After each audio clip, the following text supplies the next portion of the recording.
Hey everybody, welcome back. Today we are going to talk about join algorithms. And without further ado, let's just dive right in. So we've already been talking, when we've been discussing these out-of-core algorithms, about the centrality of this idea of rendezvous, of making sure that two objects find each other in space and time, right? That they're both co-resident in memory at once. And so grouping and aggregation, like we talked about last time, averages and things like this, that's a form of rendezvous. You want to make sure all the computer science students are together so you can compute their average GPA at the same time. Okay? So that's a form of rendezvous, sort of from a single table. Join is the other kind of main kind of rendezvous we'll talk about, which is when you have items that are in two different collections, two different tables. How do you make sure they get into memory at the same time so they can be brought together?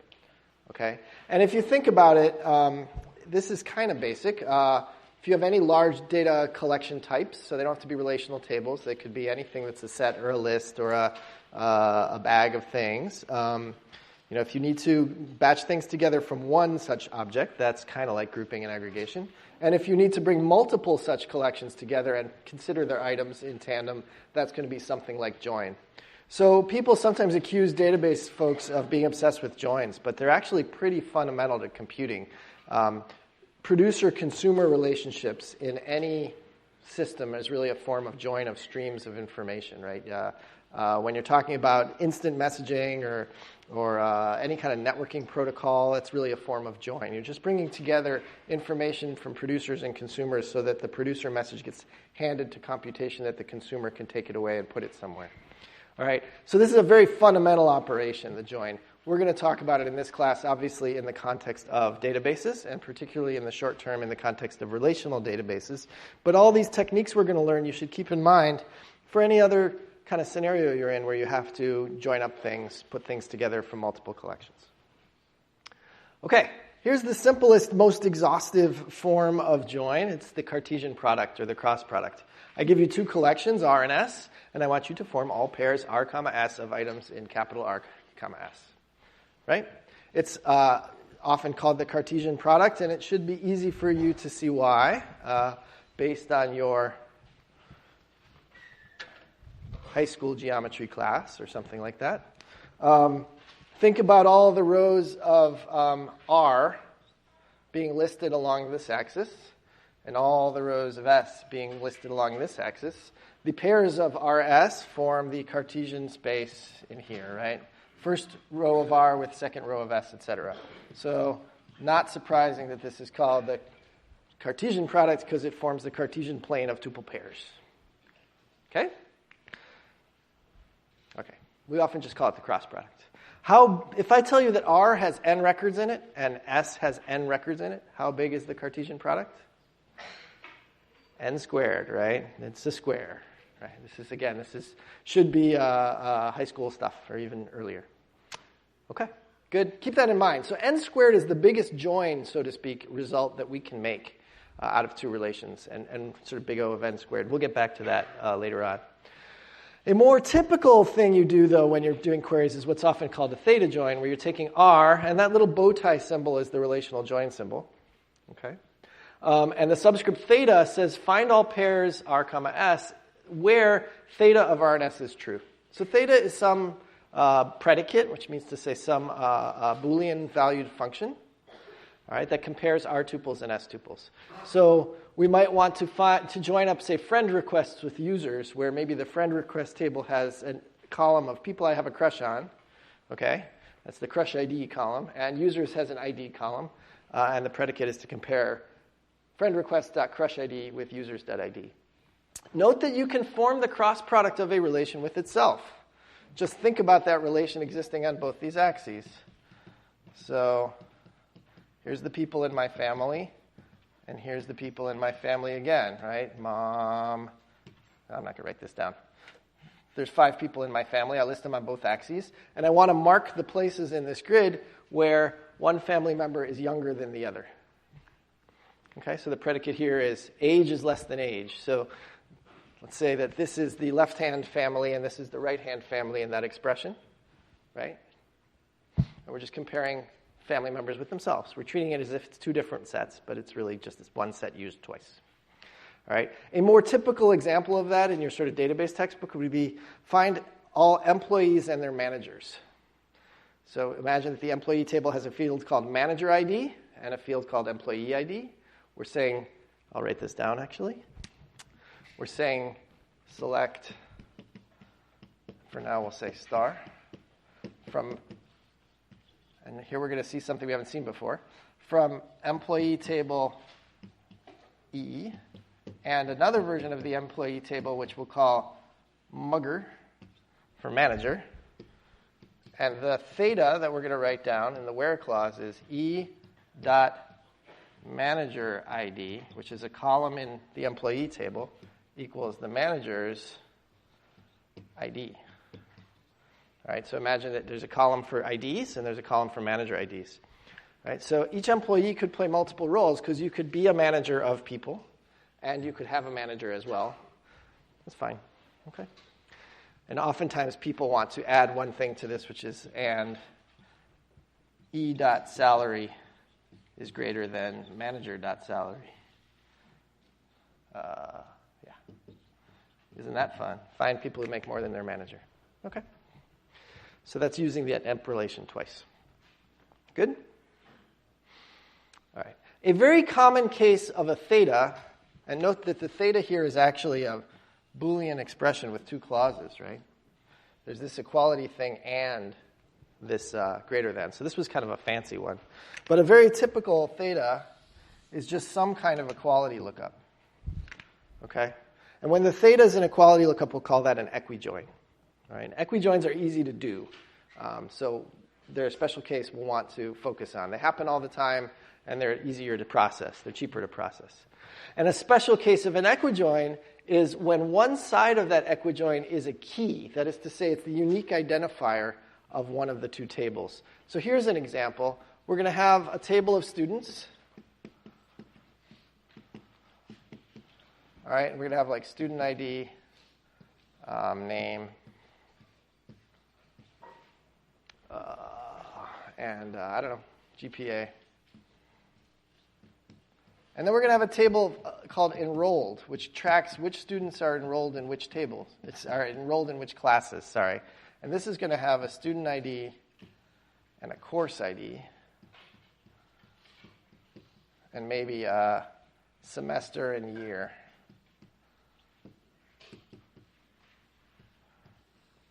Okay? So we've got students, we've got enrolled, and we know in the student table that there can't be two people with the same student ID, so we'll just underline that for now. That's called a key of the student table. Student ID uniquely determines what row of the table we're talking about. Okay? So you can't have duplicate student IDs in this table. You can have duplicate student IDs here because each student could enroll in many courses, right? But the join, one side of this join, namely I guess we called it ID, students.id here, we know that's a key. So in essence, a way to think about this join is you go down the enrolled table and you do lookups for each enrollment record, who's associated with that ID. And it's just a lookup into this table. So this is like a lookup table for that join because we're just looking things up by their unique ID. Okay? Now that's not generally true. The general case of a join is the full Cartesian product, right? But in this case, there's exactly one match for every enrolled tuple in the student table. And that happens pretty often. Right? And it's just an observation, really. Okay, so the examples that the book likes to use are these boat reservations. So there's this boating club, and there are sailors, and there are boats, and they have reservations. And so I'm going to stick with those for a bunch of this so that we're consistent with the book. Okay? And we're going to want to talk for our various join algorithms and examples. We're going to want to talk about how much work we're going to do in terms of I/O requests to process joins with different algorithms, all right? And for much of this class, our cost metric of choice will be number of I/Os that we issue to the I/O subsystem. Fairly obvious reason for that. I/O is way more expensive, even with Flash, than RAM access, right? And so if it's your dominant cost, sort of at least by a wet finger estimate, the cost of your algorithms will be the number of I/O requests you issue. Recall from 2 lectures ago that sequential I/Os on magnetic disks are much slower than much faster than random IOs. So in some cases, we might like to distinguish sequential and random IOs. Today, for our analyses, we'll just worry about the number of IOs and not worry about whether they're random or sequential. Okay? All right, so here's our schema for our examples. There are sailors. The key of the sailors table is the sailor ID. Every sailor has a name and a rating, which is, I guess, how good a sailor they are, and an age, which in this slide says real, but real is not actually an SQL data type. It would be float if this was SQL. The reserves table, much like the enrolled table here, pairs up sailor IDs, boat IDs, and days. And notice that there's a line underneath all three of those. So the key of the reserves relation is sailor ID, boat ID, day, which means that a given sailor can only reserve a given boat once per day. Right? And when you know those three things, then you get exactly one row out of the reserves table, sailor ID, boat ID, and day. Right? And there's a reservation name, which is a string, so we can pull up that reservation later on, I guess. Or, I don't know, it describes the reservation. It's not important, but there's an extra attribute.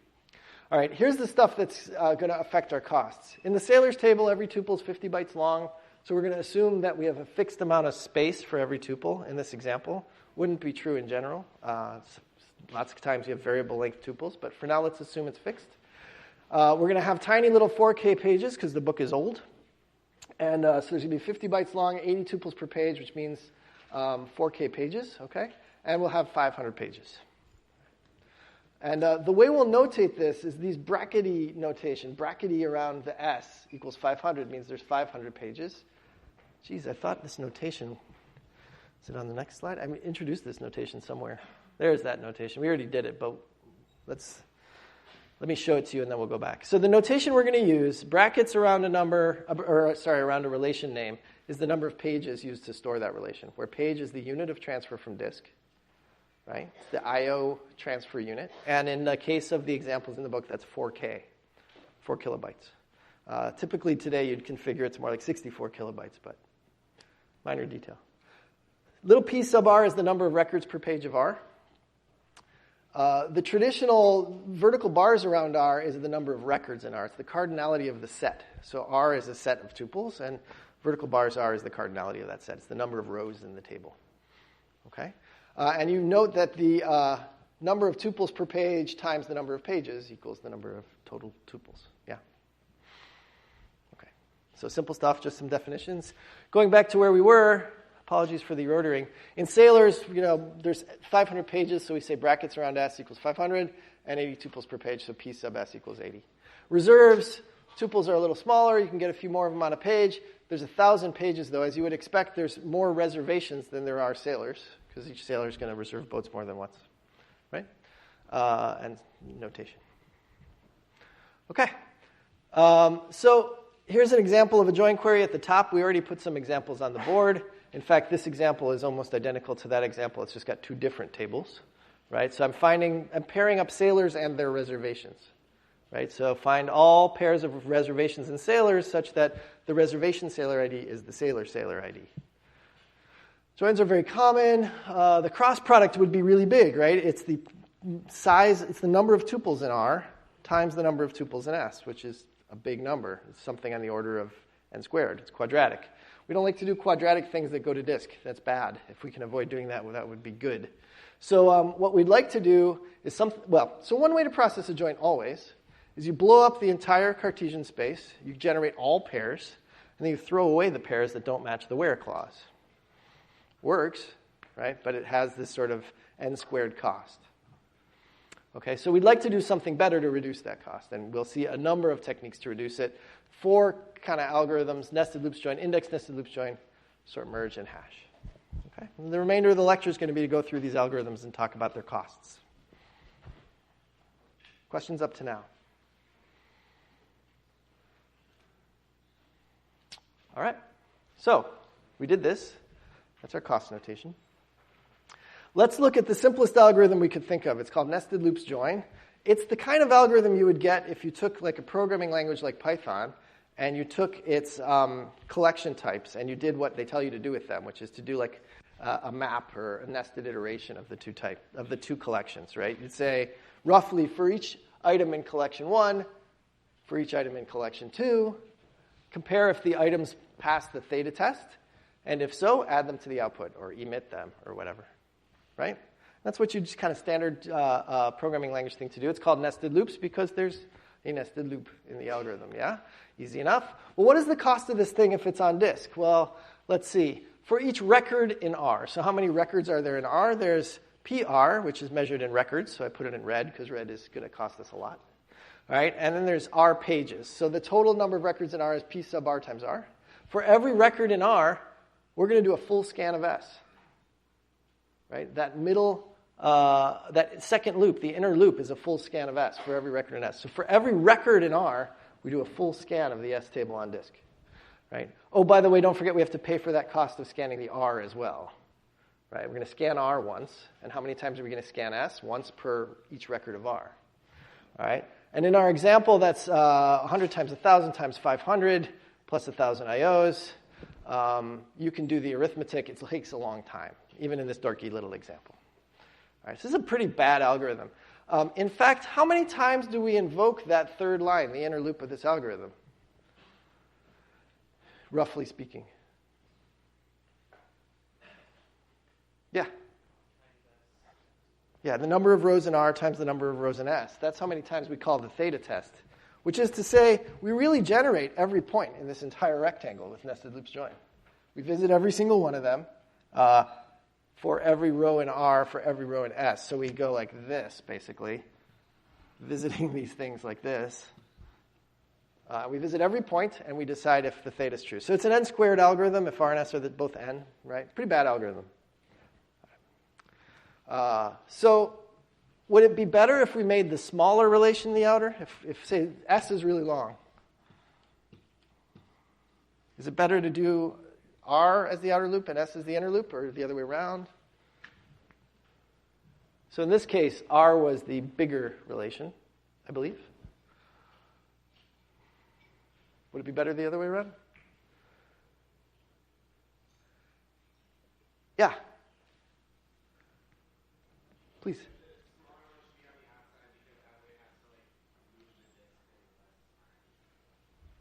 Smaller one should be on the outside. Let's think about, I think what you said is true. I'm just convincing myself. Let's assume that the little guy, which in this case is S, is here. And the big guy, R, is on a different disk here. We're going to scan S once, and we're going to scan R lots of times, right? Once per row of S, versus the other way around. So what you said was that we'll move the disk arm here only once. One pass, which is true. And so we're passing over R lots of times. I mean, but we should be able to get this out of this expression, right? Just look at the arithmetic. If S is smaller, would it be better to do S and R the other way around? How many times do we visit R in this thing? S plus 1 times, right? If we do it the other way around, if we swap the R and the S, so to speak, well, how many times do we visit visit S? R times, right? So there's one extra time that we visit R than S, so to speak. We can affect this by exactly the 1 on the output, right? The R times S term, multiplication is commutative, so it doesn't matter whether R is S or S is R. The thing on the outside, if we change its name to S, it goes down a little bit. So that additive term would be smaller if we pick the smaller relation to be on the additive term. So it's better to do the small guy on the outside, but it's kind of in the noise because of the n-squared behavior going on in the multiplicative piece of this equation. Yeah? Question? Would it mostly depend on the R and the S? Good. That's true, right? So note that the expensive clause is not just determined by R and S, but also the number of tuples per page in R. So if you had a relation where the tuples were really teeny, even if it was small, it would send you running across the other relation many times. And the other relation, maybe the tuples are big, so there's fewer of them. So that's an excellent point. So when you turn this around, that doesn't become PR, it becomes PS, and that can have a more significant effect. Good. Excellent. Short answer here is you just write down the equations for both of them and you pick the cheaper one, and that's the right order to do them in. Right? But there's some thinking about it, the algorithm that's helpful here. Good. Okay. What assumptions have we made in this equation? I alluded to some of them before. Yeah? I had a question. So okay. I'm kind of confused about the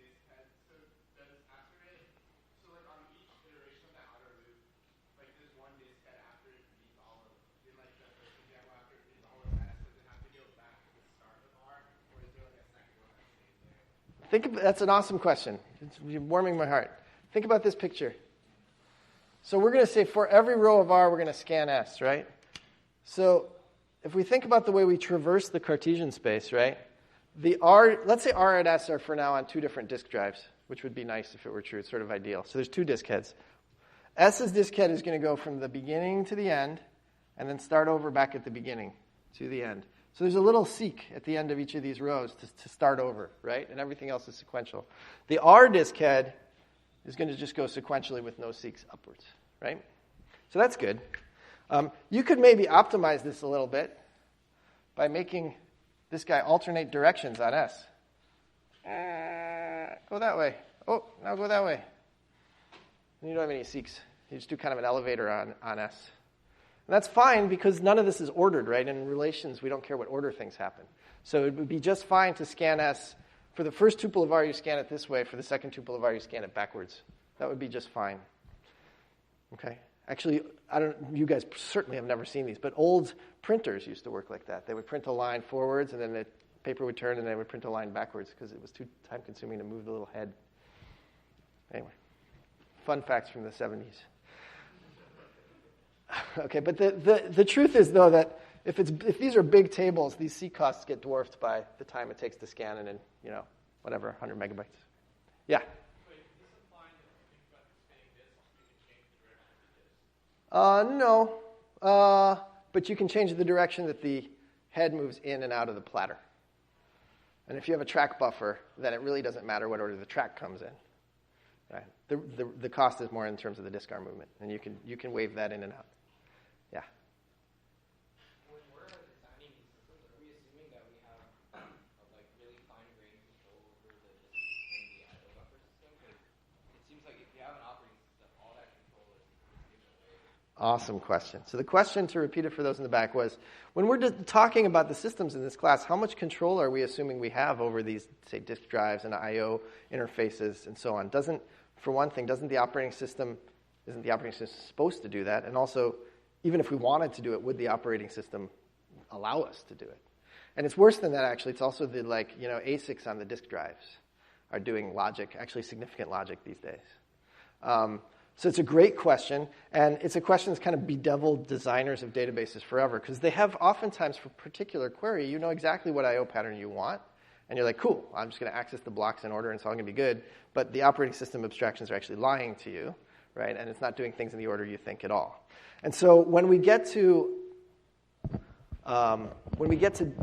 transaction processing, this is going to drive us bananas, because we're going to do things like, okay, we just wrote out all the disk blocks for this transaction. We can tell the user his data is safe.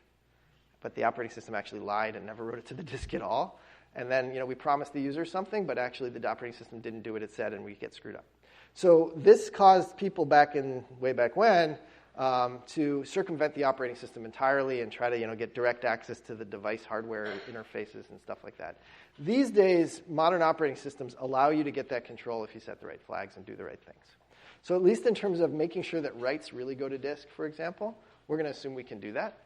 In terms of making sure that the behavior of the disk head is what we expect, we're going to sort of count on probabilities, essentially. If you take a disk and you fill it with one gigantic file, and you take Unix or Windows or something like that, you say, I want to have a file this big in there, the block numbers in that file typically are laid out sequentially by the operating system when you first allocate on an empty volume, and things will work out pretty good.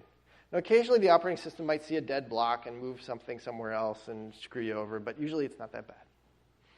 So that's kind of the state of the world. If you're like a super crazy high-performance person, like you're trying to win a benchmark and you're in the Oracle benchmarking group, then you might actually go to those raw I/O devices. And people still do that. It's not worth the trouble for normal folks. Like no one in production does that stuff. And many systems don't even support it anymore. But a lot of the systems do simply to win benchmarks. Okay, long answer to a short question. Great question. And I will reiterate this when we get back to transactions about how the operating system might be getting in our way and how we have to subvert it. Okay. Operating systems, thematically, and then we'll move on. One of the themes of the divide between operating system designers and database designers is operating system designers are generalists. They want to build a thing that will run any kind of program you might want to write. And as a result, what they do is they tend to provide very low-level interfaces that are very universal, like memory access, virtual memory, or disk block access, file cache, right? And then they try to guarantee that things will be right most of the time, and not knowing anything else about the workloads, they'll do a pretty good job. So they have this kind of average case performance across a wide range of workloads. Database people, traditionally, they get a request that's in a super high-level language, and they know exactly what they're trying to do. And then they might decide to translate this to a particular, let's say, join algorithm, because that's the fastest join algorithm for this particular data set for this particular query. Okay? And then they did all that modeling of these costs, the way we're doing right now, to choose this join algorithm based on some assumptions about performance. They want those assumptions to be true. And so the control of the system kind of comes all the way up from this high-level language all the way down to the performance. And they want to own that stack for their specific use case of the database. And it leads to a kind of different design philosophy. It's sort of this more top-down design in the database community, and operating systems we often describe as bottom-up design. And if you take the graduate systems class, CS262, we talk about this a lot at the beginning. We read the classic Unix paper, and we read the classic relational database research paper, System R, and you can see this tension at play. It's pretty cool. So, and it affects kind of all these designs. But we're going to be kind of control freaks a little bit and assume we can control our hardware. Okay? Okay. Now, what's the cost of this algorithm if the smaller table fits entirely in memory in terms of IOs?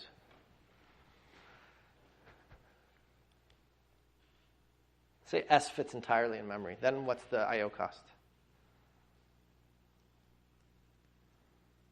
Well, we're going to scan R through the course of that outer loop once. We're going to scan S once the first time on that inner loop for every tuple of R, right? So for the first tuple of R, we're going to scan S. And lo and behold, it's just going to get cached in memory. So for the second tuple of R, it's already going to be in memory. So we'll actually scan S only once for that first tuple of R to bring it resident. And then it'll just stay in memory.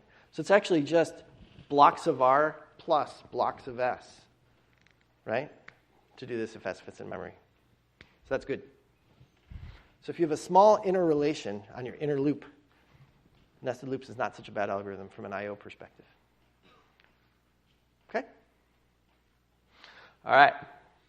We can do better, though. Here's something that's called page-oriented nested loop. And let's try to get rid of that factor that the gentleman over there pointed out was bedeviling us, that P sub R.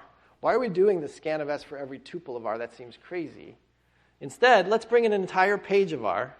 Call it B sub R, B for block. Pages, blocks, they're interchangeable words, unfortunately, in database parlance. But for each page B sub R in R, we grab a whole page full of R tuples. Then we're going to scan S. Okay? And we're going to scan S one block at a time. So you get a page of R, and then you go get the first page of S, and then for every record on this page, check their cross product, and then move this guy over. All right, so it's kind of a chunky version of this picture where instead of reading individual rows of R, we're going to read a whole block of rows of R, all right?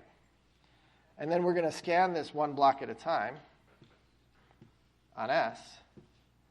And within each one of these little blocks, we're essentially doing the old-fashioned Cartesian product algorithm in memory, right? We're going,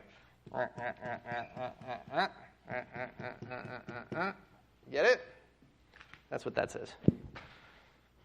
Okay, and this way, we read R once, a page at a time, and we actually read S once per page of R, not once per row of R. Right? The number of passes this way, it's like one big fat arrow for the first page of S, and then another big fat arrow, for the first page of R, another big fat arrow for the second page of R, right? Okay, so in this case, it's blocks of R times blocks of S. Oh, don't forget, we still have to pay for that scan of R, plus the scan of R, which in this case is 500,001. And if you do it the other way around, it's 500,000 and a half. So 1,000. So this is way better than what we saw before, because we took off a factor of, 80 tuples per page of R. We took off a factor of 80. Anytime you can get a factor of 80 times performance improvement, that's good. Or another way of saying it is what you were doing before was really stupid. Okay, so we just want a factor of 80. That's great. Let's keep going. What can we do that would be better than this? Well, we want to make fewer passes of S. So what should we do? but reading more of R in at a time. Let's make these arrows taller. So instead of reading one page of R, let's read many pages of R and get a really fat arrow going across S. We got the memory for it. Okay, so this is, in the book it's called block nested loops, but this kind of is a disaster because I just told you that blocks are the same thing as pages. So don't use the word block. So to avoid any confusion, I will call it chunk nested loops join. We're going to read in a big chunk of R tuples into memory. All right, and that's going to be like B minus 2 pages for some memory allocation of B pages. We're going to use B minus 2 of our available pages to read in a big swath of R. Okay? And then what we're going to do is we're going to scan S in our typical streaming algorithm fashion. Right? So you read in one page of R, and then for every tuple that's in the current chunk of, let me start over. Read in B minus 2 pages of R. Read in one page of S. For every tuple in the B minus 2 pages of R, loop through the tuples in S. It's this picture all over again, just with B minus 2 pages of R this way. Okay? So for every tuple in that buffer of R, we read every tuple in that first page of S, and then we read another page of S and we do the same thing. Okay? Any questions on that? Was that clear? All right. So in this case, the cost is you're going to scan the outer, and we're going to divide the outer into these B minus 2 page chunks. And that's how many times we'll pass through S, right? So it's the cost of scanning the outer, which is R, in brackets, plus the number of outer chunks, B minus 2 page chunks, times the cost of scanning the inner relation. And so just to write that down in our previous notation, it's the number of pages in R, plus, so that's the scan of the outer, plus that number again, divided by the chunk size, which is B minus 2, times S. Right? Okay, so we just saved ourselves roughly a factor of B minus 2. And if you got a lot of memory, that's big again. It's like maybe you have, 100 pages worth of memory at 64K? That's nothing. So we just divided by at least 100, maybe bigger, depending on how much memory you want to allocate. So this is a big win again, orders of magnitude better than what we just saw on the previous page. Okay, so we're shaving orders of magnitude off this thing. So if we had, say, 100 blocks for B, we just shaved off a factor of 100, and that's going to give us now 1,000 plus 5,000 is 6,000 IOs, whereas previously we had 6,000 versus 500,000 something. That feels good, right? 500,000 down to 6,000, it's a factor of 100. We expect a factor of 100 because we're dividing this by 100. That's good. All right? Cool. If you flip it around, scanning S costs 500 IOs, done in 5 chunks. Per chunk of S we scan R, that's 5,000 IOs. That's 5,500. So it's actually a little bit better. But not by much. All right. The next thing you might want to do, any questions on nested loops joins before we go on? Cool. Okay. I'm going to do one more, and then we're going to sort of take a brain break and talk about something a little different. The next thing I want to do that seems natural is, couldn't we use some kind of data structure, like an index on one of the tables, so that we don't scan this whole Cartesian space? You see there's a plug back there? There's a plug on that wall. Like anyone's going to plug something in back there. That's insane. There's Ethernet ports, too. Cool. All right. It's crazy that we're spanning this whole space for an equality join.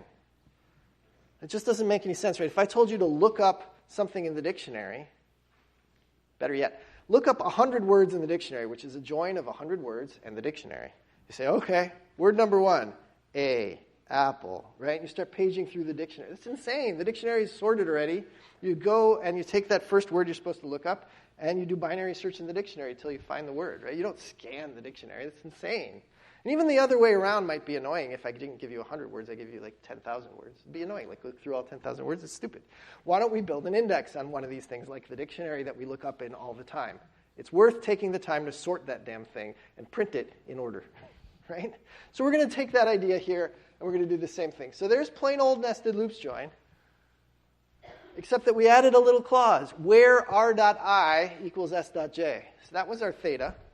And we're going to add that to the inner loop by doing a lookup in an index. So instead of scanning through S, we're going to do a lookup in an index on S, and then say for everything that matches this lookup, I'm going to do a nested loop. Okay? But only for the things that match. There may be more than one thing that matches. That's the thing to keep in mind. If you take, I don't know, what's an example of two things where there's multiple matches? You take students in this class, and I don't know what's a good example. I mean, you can just take this example, right? If you scan students as the outer loop, there'll be multiple matches in enrolled as the inner loop because each student takes many courses. So you say for each student, look up on an index what they're enrolled in. And for one of you guys, that might bring back 5 things. So we need to combine this student with all 5 of those things. And that's the inner loop for each tuple that matches on the lookup. Okay. So you get your R. You do a lookup in some data structure to get the matching S's. And then you go through the matching S's and you form RS pairs. And then you do it again for another R. And, what's the cost of this? Let's see. You got to scan R. And then for each tuple in R, so it's the R in brackets times the P sub R, we pay the cost of doing a lookup in the index. Now, the cost of doing a lookup in the index, I will postpone until we talk about how to do indexes, all right, which is coming in a few weeks. But it's some logarithmic cost in the size of the data, blah, blah, blah, right? I mean, we know, tree-shaped data structures give you log factors of performance. I'll give you the details later. But we're going to do a lookup in that index, so that's pretty much the cost equation, all right? And if we make some conservative hypotheses about how tall these indexes are, they're typically really short in a database system. They're like 3 high. It's like 3 IOs to go from the top of the index to the bottom because they're going to be really fat, really short indexes. This is going to be real cheap. Okay, so think about a number like 3 or 4 being in that yellow box, IOs. They're random IOs, though, so you're walking a tree usually. All right? Okay. So I want to take a little pause. We've done all the nested loops flavors of algorithms for joining. All right, and at this point, maybe we'll do a couple of announcements, and then we'll come back and talk about some architecture stuff, and then do the other join algorithms. So, Anthony, I think you wanted to make an announcement? I just made a post on Piazza, but Vitamin 1 or Quiz 1 is now posted, and it's due on Monday, end of day. That's 2/2. And then we're also planning to host a Scala workshop, but we want to see what your availability is. There's a poll also on Piazza, and you can respond in the next 2 days. We'll try to schedule something that maximizes usefulness to as many people as possible. Okay. I guess I could put a little context around both those announcements. So vitamins, the idea is we want to have quizzes every week. They're going to be easy. You should get 100% on your quizzes if you watch the lectures and even maybe read the book a little bit. The questions will not be hard. But the goal is that we don't get to a point in the semester where you're like, wow, we learned 700 things and I can only remember 11 of them. Right? What were the other things? So that used to happen in this class fairly often, that the homeworks can't exercise all the material. You get to the exam and you realize there's all this material you haven't thought about it ever. Okay, so this is going to get you to at least kind of stay tracked. And if you're anything like I was in college, if you don't have an actual assignment, then you don't do the work. That was very lazy evaluation on learning. So I'm just going to assume you guys are as well. Even if you're not, that's great. Then this will be no problem. But these vitamins, you got to do them every week. If you don't, it will affect your grade. So that's your incentive, little stick. But the good part is they're not hard.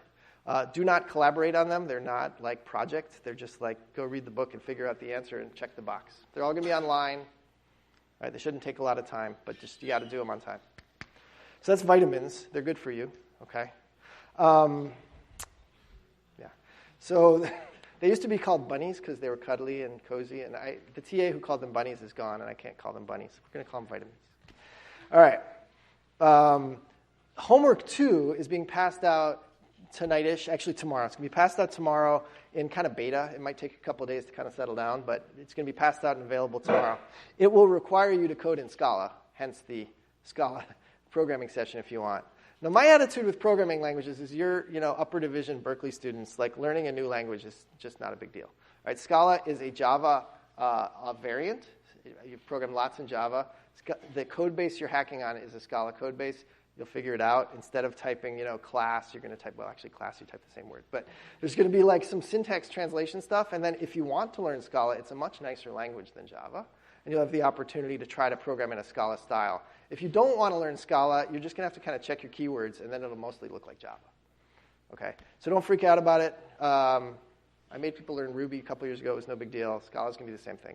But you might want to go to the info session. We're going to go through one of the online tutorials. I'm not going to go through it, but I think Vikram is. And just kind of step you through the process of going through the online tutorials and getting used to it and answer questions. Okay? So that's the context on those two things. And the reason we're using Scala, just to be clear, is because you guys are going to be hacking on a real system called Spark, which is in wide use in industry. Actually, it's probably the most widely adopted Berkeley open source project ever, maybe except for BSD Unix, although Linux kind of beat BSD Unix over the years. But very widely used, written right here in Soda Hall by a bunch of PhD students. It's a pretty interesting system. It's kind of growing up. It's maybe 2-3 years old, so it's not so mature that like it's got everything in it already and there's nothing for you to add. There's lots of stuff you could add to it, and we will in our projects. But it's a real system that's really being deployed in industry, and it's kind of cutting edge. So it'll be fun, I think, for you guys to get your eyeballs on it, and it'll give you some real-world experience for your resume. Hence the Scala. Okay. Any other logistics questions before we go on that aren't Piazza-able? Cool. All right, I want to clarify an architecture point from last time that some folks came up after class, and I just want to make sure it's eminently clear to everybody what I was talking about. So we're going to go back to our database internals, and how actually do we implement these algorithms as iterators? And what does that really mean in terms of the code and the way it gets executed? So here's the thing to think about. Remember we said there might be something like file scan iterator that's feeding tuples, so to speak, into a sort iterator. But really what's going on here is that sort says next, and file scan says return. Right? All right, so let's think about what's going on. What's really happening, really, is you can imagine there's a sort of meta iterator up here called main. All right? Just like in C or in Java. This is the main thread of control of the program. It is a single-threaded thing. All right, so there's one thread, if that's a picture of a thread, for this whole stack. And this is going to be like thread per query. Think about it that way. When you connect to the database and you issue an SQL query, you get a thread. And at the top of that thread is a main. And what comes under the main are the iterators for your query. Okay, so what's going to happen is main is going to say init.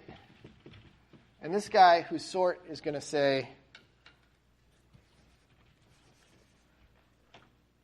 init. And this guy who's a file scan is going to do that Unix POSIX open file, blah, blah, blah, and it's going to go back and say return. And then what's sort going to do? It's actually not going to return from the init yet, because if you remember the sorting iterator, it's first going to generate all its runs. So the next thing sort's going to do is it's going to say next to this guy. Still doesn't return from that init. It's going to say next. This guy's going to return a tuple. It's going to say next. It's going to return a tuple. And this guy, in the meanwhile, is generating these sorted partitions on the disk, right? And that's all happening with function call return, function call return, function call return. When these partitions are completely done, all right, this guy returned his last tuple. He's all done. This guy can say, actually, close. I am finished with you, file. I never want to see you again. And this guy says, cool, I'm closed. All right? And then this guy can say return from init. And now this guy's going to want to have tuples to give to the output, right? Whatever the output is. So he's going to say, cool, thanks for initting. That took a long time, but whatever. Next. And it's going to start getting tuples. And then this guy's going to start returning them by merging these partitions together, right? All one thread of control. At any given time, the iterator that has control is the iterator that's kind of generating data on a next call. If you say next, when you return the data, it goes back to main. And sort of control flow of who's running is determined by the function stack, right? And passing of data is done through return on the stack. It's all single-threaded. Any confusion on that? Any questions about that? Yeah. So if we had something that wasn't like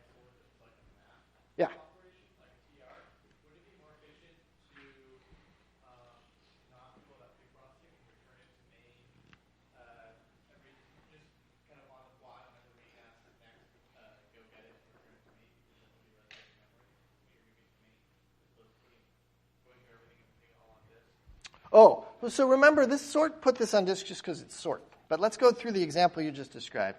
We have file scan.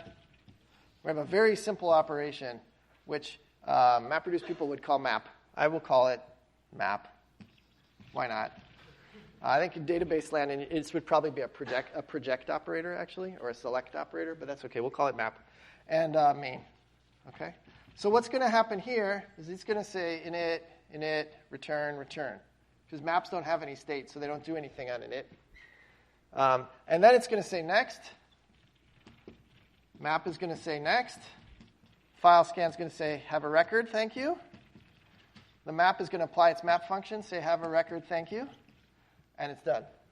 And then the whole business is going to happen again. But at any given time, there's really only one tuple in play. Right? So in terms of data cache locality, this is just fine. Right? Now you're moving up and down the function stack, which maybe isn't so good. So if you really want to be fancy, you can build your query processing system to have batches of tuples going through these iterators, and they have little, like, give me k tuple at a time bundle kind of logic. And you can do that. It's a minor modification to what you're going to learn in this class. Okay, that'll mean you'll get a little more instruction cache locality because you'll handle a whole bunch of tuples in a single iterator. Kind of go through that loop tightly before you go to another iterator. Fewer function invocations. All right, but this is kind of micro-optimizing.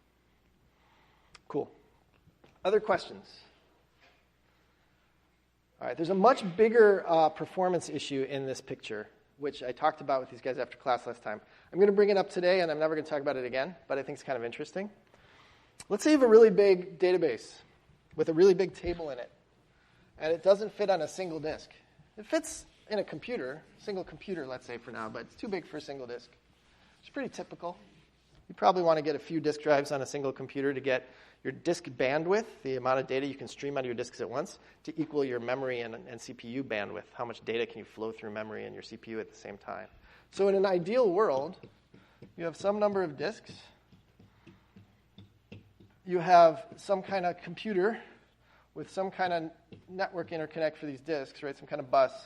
And you've got one or more processors in this computer. Let's say you just have one for simplicity. Okay, so you have a CPU, an I/O channel, and a CPU.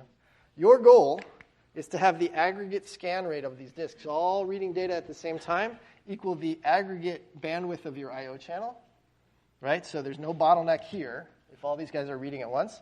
And your CPU should be able to chew on those tuples and do this nonsense exactly as fast as your disk drives can go. All right, that'd be awesome.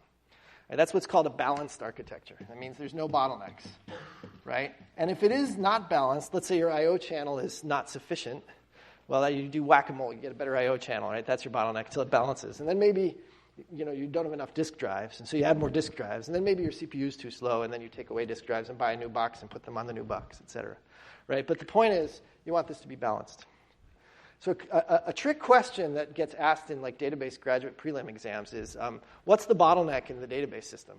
And you'd think the answer would be, well, the disks. Duh, it's a database system. That's the whole cost. And the answer is, there are no bottlenecks in a well-balanced system, right? It all just flows. That's the goal. Now, that's very idealized. That's like, well, how much CPU am I going to spend per tuple? That depends on what I'm doing in the CPU, which depends on the program, And maybe my programs don't just scan the disks. They do other stuff. But in the ideal world, this all flows. Okay, great. How do we make it flow in this single-threaded model? I mean, think about what's happening at file scan. This is an iterator. It gets the thread, you call it, and it says, oh, you want some data? Cool, I'll get you some data. Call the operating system. And the operating system goes, oh, you want some data? The file starts over there. Let's get this disk drive to do a read. And it does a read, and it gives you the data back. So there's a whole lot of latency there, and you're only getting one disk drive spinning for you right now. That stinks. These three guys are lying idle. This big fat I/O bus you had is lying idle, right? That's terrible. What you really want is you want these guys to be going like pumping data, right? And then you want this guy to catch it just when it comes. So actually, the way you would architect one of these things, and most database systems work like this, is you actually have separate threads for the disk devices. So you might have like a thread per disk device. And the I/O, not the I/O channel hardware, but the I/O layer of the database, actually under file scan, what's going on is there's a totally independent thing down here called the disk subcontrol system. And it's multi-threaded. It's got a thread like per drive. And when you say init, These guys go, oh, dude, you want to scan this thing? We're on it. And so this guy, when you say init to him, he says, fork a bunch of threads and start scanning. And this starts filling up a buffer. All right, so this is actually control flow and data flow are not connected. This is producer-consumer. This stuff is pumping data into this buffer. And the file scan thing, every time it wants to get a tuple, lo and behold, it's already in memory. Isn't that nice? And so this path never actually waits for an I.O., and the disk bandwidth is fully drenching memory with nice, rainy tuples. Okay? So that's actually how you implement this. There is, underneath file scan, hidden from view, there's a detached set of threads that are feeding us with data. Okay? From the viewpoint of the query, though, that's all under the covers. It just so happens that every time it looks for a tuple, that tuple's already in the buffer pool. All right? So I'm not going to talk about multi-threading the I.O. subsystem ever again, but for those of you who want to know how to make this stuff go fast, you definitely have a separate thread or a separate process to manage your I.O. And if you do like a top on a Unix system that's running a database, there'll be a bunch of workers that are, if it's not multi-threaded, if it's multi-process, there'll be a bunch of workers that are off the I.O. workers, and they do asynchronous I.O. like this. Good? Good. Cool. I'm not going to say anything more about threads and iterators and stuff like that unless there are questions.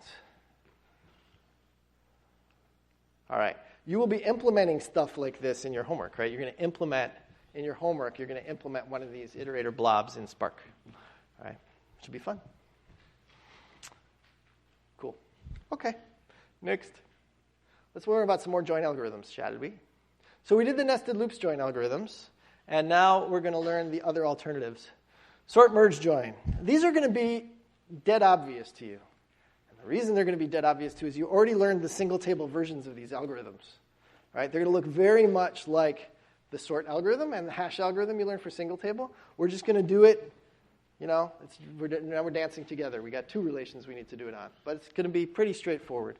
So the basic idea is you sort R using the algorithm we already learned. You sort S using the algorithm we already learned. And then you merge them together, finding the things that match. That's the algorithm. It's pretty straightforward. We know the algorithm for sorting already. Well, example. I don't know why I have an example anymore. But here's an example. This is really annoying. Do we really want to go through this example? Yeah, we probably do because there's some details. Okay. Fine. Well, happily, these are already sorted, so we won't have to wait for that. All right, so in this example, sorting has already happened. And then what we're going to do to merge, to sort, merge, join, so the merge is where the joining happens, is we're going to keep a cursor on each table. So we'll have a blue cursor on the reserves table, and we'll have a green cursor on the sailors table. And we're going to walk down them finding matches. So we'll start with 22 here and 28 there. Do they match? No. The lower one, namely my left hand, the green one, we're going to move down to 28, yuppie. Does 28 match 28? Yes, hooray, send it to the output. Now before we move the green one, we're going to loop on the inner loop of the right-hand side and say, is there another 28? Lo and behold, there is. So we're going to output that pair also. Great. And then we're going to go down. Are there any more 28s? Oops, no, it's a 31. Better keep that thing there. Now we move my left hand. 31, cool. Is there a 31 on the right? There is, hooray, to the output. Move the right one down. Is there a 31? Hooray, yes, move it to the output. Is there a 31? Yes, hooray, move it to the output. Next thing's 58, that's no good. Move this one down, 44, nope. Move this one down, 58. 58 and 58 go together, yay, end of file, we're done. Okay? The thing to keep in mind is that not only are you walking these in sync, moving the smaller one down whenever it's too small on either side, but when you find a pair, like the 31 and the 31s, it looks like nested loops join. Because you got to make sure that you get all pairs of 31s here and 31s there, right? And so there's a little nested loops join in the middle of this thing. And that's where, 31 was here and I was going 31 and then 31 and then 31, right? And then I moved this guy. Question? What happens if both sides have 228? Let's do it. What if both sides have 228s? It's going to be exactly what I just said, which is nested loops join. So let's say we have 22, 28, 28, 31, and 28, 28. Let's just actually, for fun, let's do 10, 28, 28, 40. Okay, how many 28s should there be? How many tuples with 28s in them should there be in the output, for starters? 4, right? And so here's what's going to happen. We're going to start like here and here. We move the smaller one down. Okay, here and there. We move the smaller one down. And now we got a match. And once we got a match, we enter nested loop join. So for each tuple here, we're going to scan all the 28s here. So you find one match, send it to the output. Move this down. Find another match, send it to the output. All right, move this down, no good. Oh, man, now we got to rewind, actually, to the first 28. And that's a good reason you asked this. Because now, what if this is a 28? Oh, my gosh, it is a 28. Now I need to combine it with that guy and that guy again. And I move this down, rewind, and then I realize, oh, I'm out of 28s, and I skip to here. Right, so that nested loops, you do need to be able to rewind one of those relations back to the top of the duplicate group here. Yeah? Good. I'm glad you made me do that. Thank you.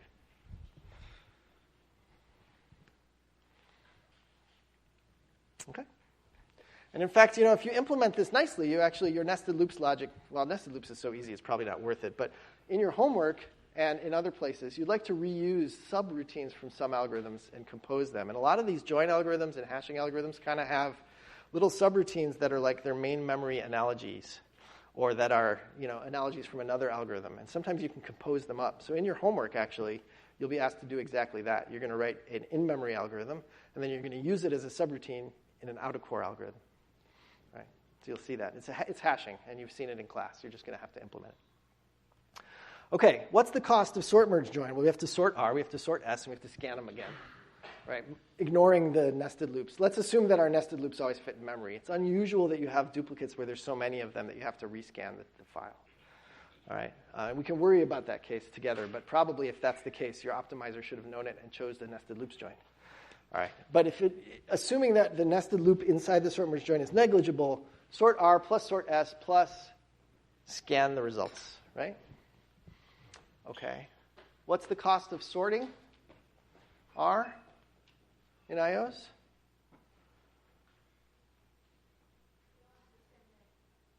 Sorry? I guess I'm looking for an actual equation for the cost of sorting R. Yeah. 2n log n. Oh, good. All right. That would be a good algorithm analysis if we were in memory. But if you remember, we wanted to know how many IOs we were dealing with.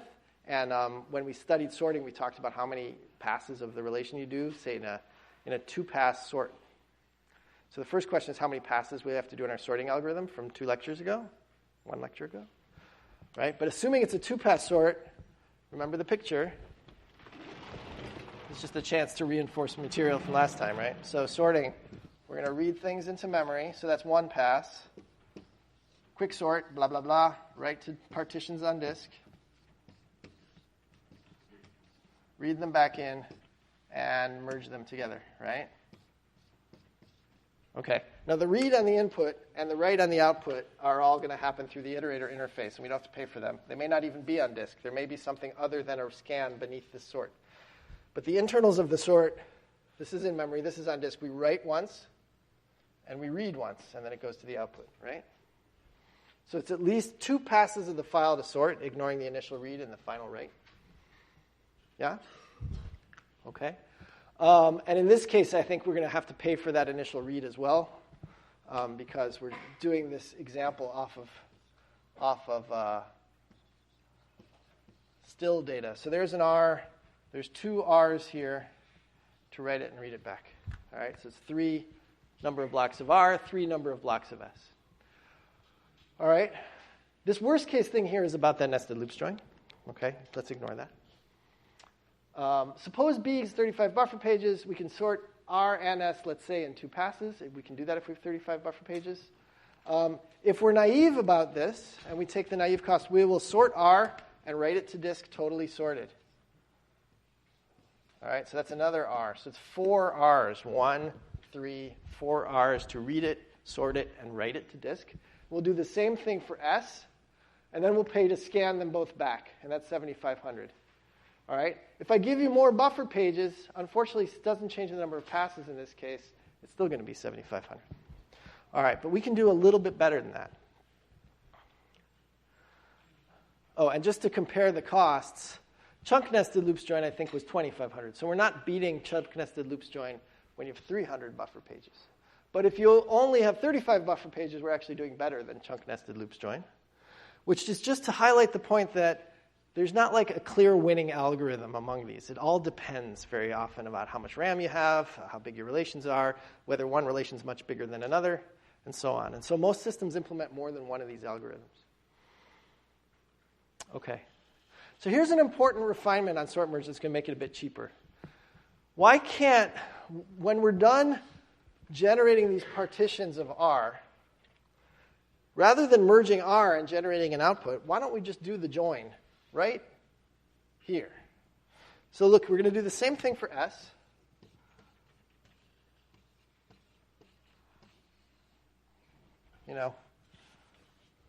Bring it into memory, sort it, write it into partitions. 2 S's to do that. So we might do this as number 1, do this, and then this, and then this. We might do this as number 2, do this, and then this, and then this. Now, we've got this into partitions on R, this into partitions on S. Why don't we merge them and join them at the same time? So we're merging R's with R's, merging S's with S's, and then merge joining the RS streams together, all in one pass. Okay? So basically what we're going to do in memory here is we're going to have half the memory buffers used for merging R tuples, partitions of R, half of the memory buffers for S tuples, partitions of S, right? And the game is, in the merge join algorithm, when we say find the next tuple of R, when we say next, what we mean is the next, which is the smallest of any of these guys. And when we say find the next tuple of S, it's the smallest of any of these guys, and then when they match, you join them and put them to the output. Make sense? We just saved ourselves from writing down R, writing down S, and then reading them back to merge them, right? Which is 2 passes of R and 2 passes of S we just saved. So it's a big deal, right? These are big files, okay? So in this case, if we have enough memory to have buffers for all the partitions of R and all the partitions of S, like this, so we read R and write out sorted runs, read S and write out sorted runs, merge them together while finding the matches. We now do, let's look at this, 1 pass of R, 3 passes of R, 1 pass of S, 3 passes of S, and then we write out the output, right? And I haven't paid the cost of writing out the output in this picture, so we stream out the output. Maybe it just goes to the screen, right? Okay. And so how much memory is enough memory to do this in 2 passes?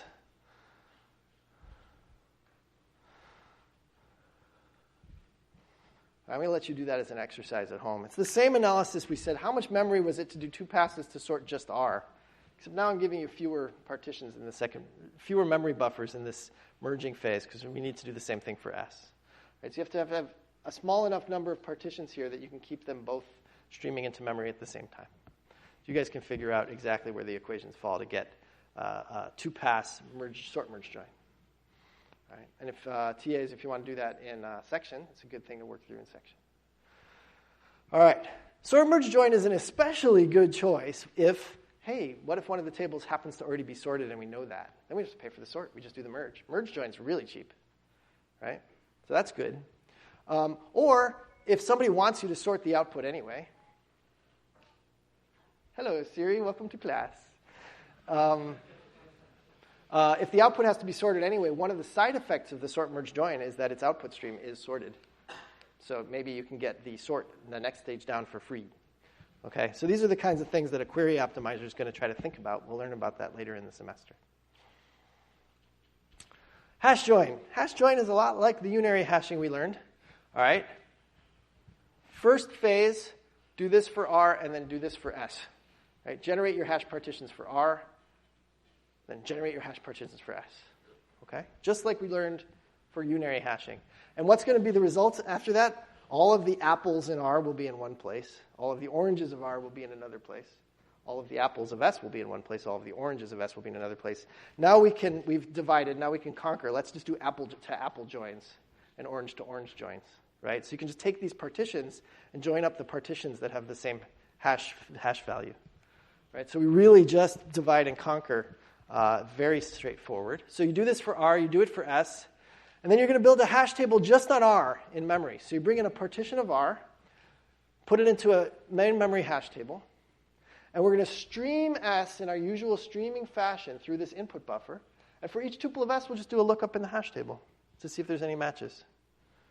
Right? So it's like we're building a main memory hash table on a partition of R, and we're streaming the matching partition of S by, just looking for doing lookups in that main memory hash table. Really simple. Okay? Cool thing about this is that the R hash table, the R partitions have to fit in memory, right? Because you have to build a hash table on them. The S partitions can be huge because you're streaming them. So if S is a really, really big relation, and R is kind of a medium-sized relation, it's bigger than memory, but it's not that big, this is great because S might have required lots of recursive partitioning, but R maybe not. Right? And S you don't need to recursively partition. You partition it once, and then you just stream the results past. So it's quite nice if your tables are two different sizes. You hash both of them into partitions, and then you bring in the main memory hash table on the little guy and stream the big guy past. Okay? Sometimes we talk about one table as the building table because it's the one we use to build that main memory hash table. The other table is called the probing table. And you want the building table to be small because you want to build main memory sized, smallish hash tables. Okay? So we don't have an inner and an outer. We have a building and a probing relation in this case. Cost of hash join, well, the partitioning phase, you read and write both relations. And the matching phase, you also actually read and write both relations. If they're both kind of small enough that they can be done in two passes, an equation you should remember from last time, then the total cost is the 3 passes of it plus whatever writing the output if you want to charge for that.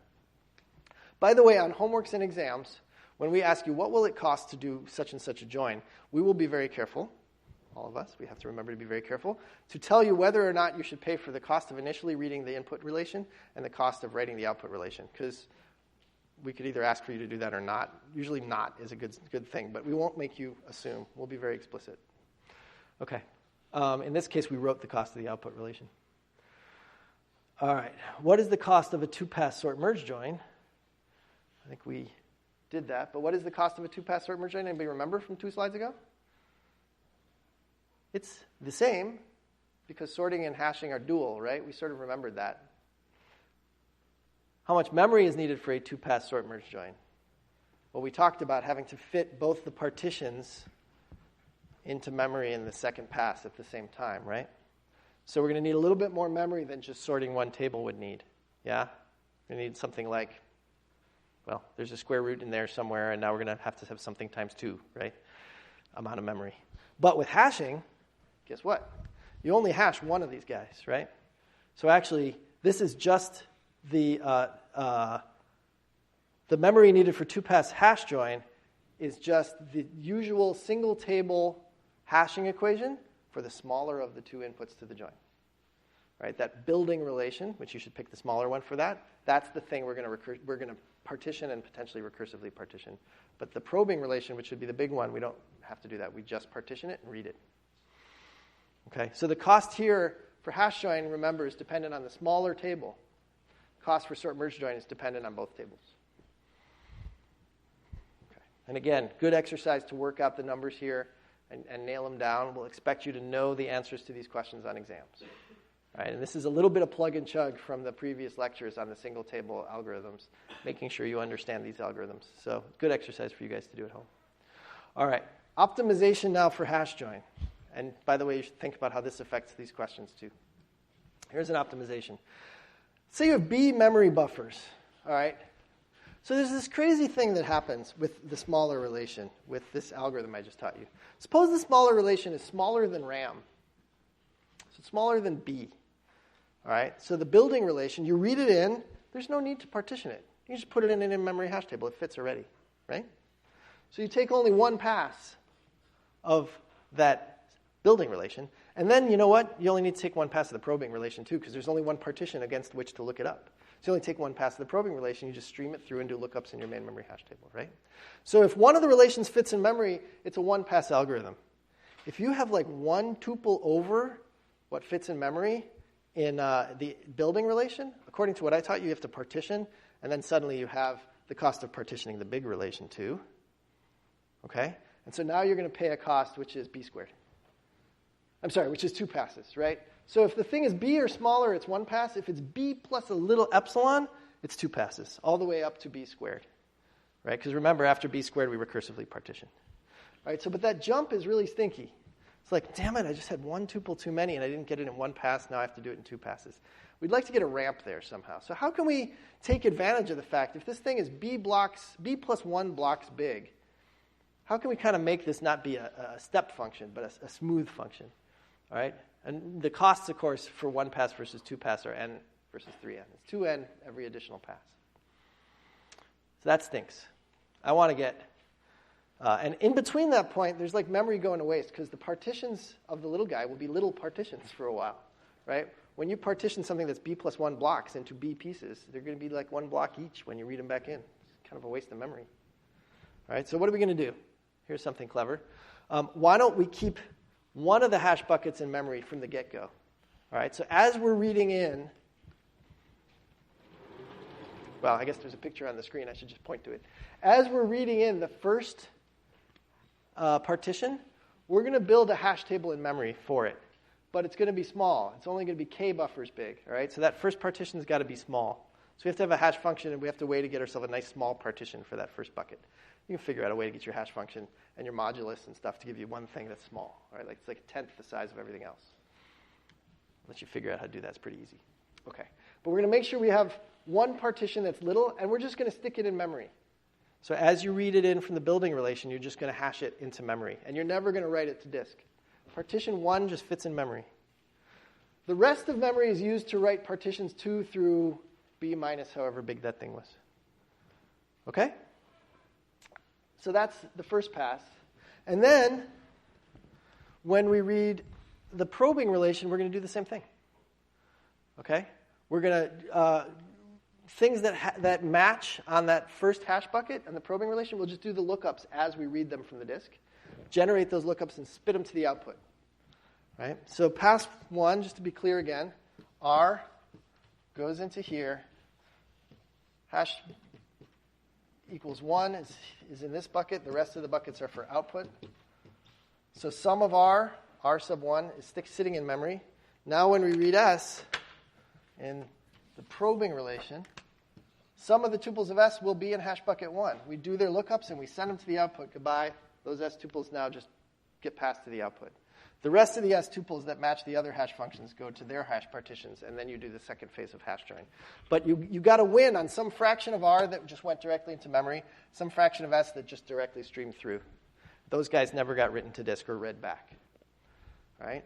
And if you can get most of the building relation, let's say you had a b plus 1 block building relation, this is like b minus 2 blocks of that thing. It's almost all of the smaller relation is here, which means that almost all of the tuples from S will hash into it, which means that almost nothing will get written. And generally speaking, you'll see a ramp that looks like that instead of like that step function we had before. Okay, so this is called a hybrid hash join because that first bucket is like a main memory hash. It's like a naive main memory hash join where you just put things in memory. But it's a hybrid of that with the spilling hash join, with the out-of-core hash join. So it's a hybrid of in-core and out-of-core hashing all at once.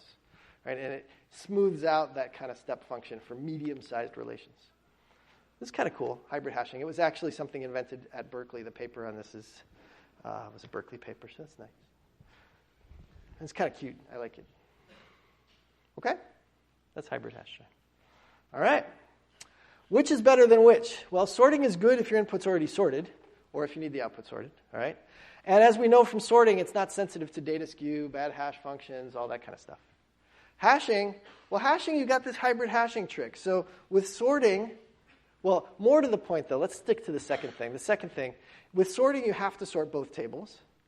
With hashing, the number of passes depends on the size only of the smaller table, right? That was this whole point I was just making. So the smaller table is the one that you have to bring back into memory. The bigger table, the partitions can be huge, and you won't recursively partition them.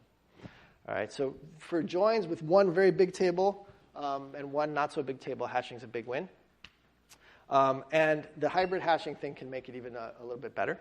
There's no analogy that I'm aware of for sorting, unless you want to call tournament sort an analogy, but that's pretty weird. I don't even want to think about that. Hashing's good if the output needs to be grouped, i.e. hashed, but doesn't need to be sorted. So that could be good too. So that could be a win. Okay, so that gives you a flavor of some rules of thumb. But what you really need to do in any given situation is write down the equations for the cost of sorting, the equations for the cost of hash join, and then just push the numbers through and compare. And that's what a query optimizer will do when faced with the choice of what join algorithm to use. So to recap, nested loops join works for any theta because you traverse the entire Cartesian space. Make sure to do it in this chunk-oriented way so you take fewer passes of that interrelation, right?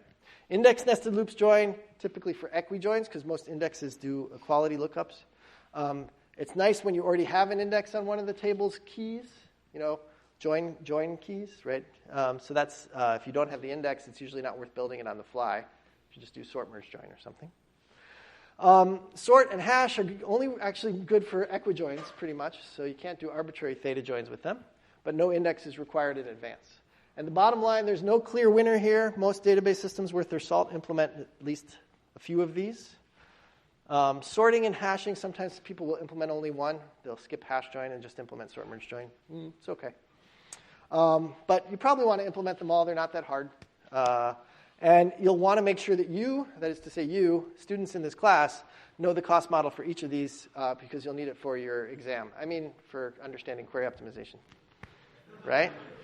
All right. Homework 2 goes out tomorrow. There will also be partner sign-up form information on Piazza. You have to do that as well. Partners, teams of 2 are required. Part of the course is to make sure that you learn to talk to another computer scientist, if you haven't already. And Vitamin 1 goes out tomorrow as well? No, it goes out right now. It's live. It's live. All right. See you guys.